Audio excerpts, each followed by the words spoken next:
Welcome to Krizixx.Universe. If you're curious about the mysteries of space and the wonders of the universe, you're in the right place.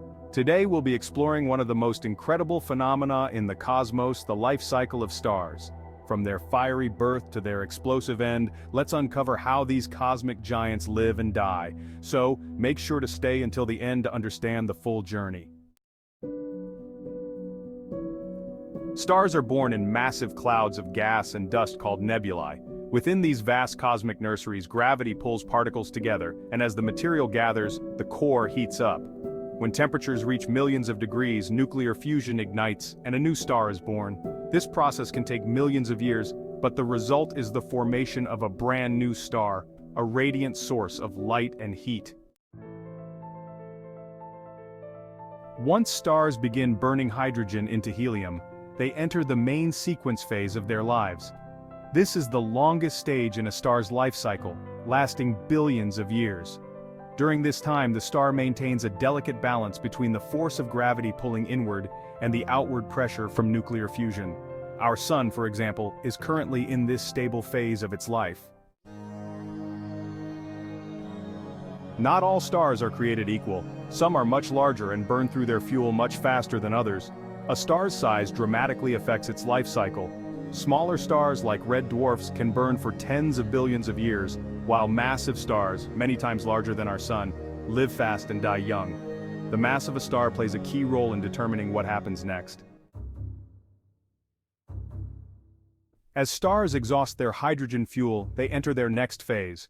For medium-sized stars, this is the red giant phase. The core contracts, while the outer layers expand dramatically. For much larger stars, this phase is even more dramatic. They become red supergiants. These stars grow to enormous sizes, but they are nearing the end of their lives.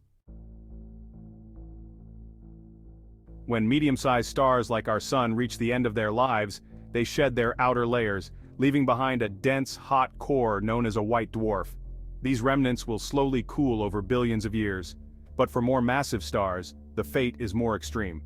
After a supernova, the remaining core can collapse into an incredibly dense object called a neutron star, or if it's even more massive, a black hole. These exotic objects continue to fascinate astronomers. Massive stars end their lives in spectacular fashion through a supernova. When a star can no longer support the outward pressure of fusion, its core collapses in a fraction of a second, releasing a tremendous explosion. This supernova can outshine an entire galaxy for a brief time. These explosions are critical for the universe as they scatter elements like carbon, oxygen, and iron, elements that make up planets and even life itself. For the largest stars, a supernova doesn't just leave behind a neutron star. Instead, the core collapses entirely, forming a black hole. These cosmic phenomena have such strong gravitational pull that not even light can escape. Black holes remain some of the most mysterious objects in the universe, pulling in everything around them, even time itself.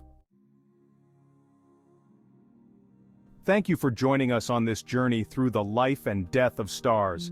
From the birth of new stars and nebulae to the explosive end as supernovae, the universe is constantly recycling and renewing itself.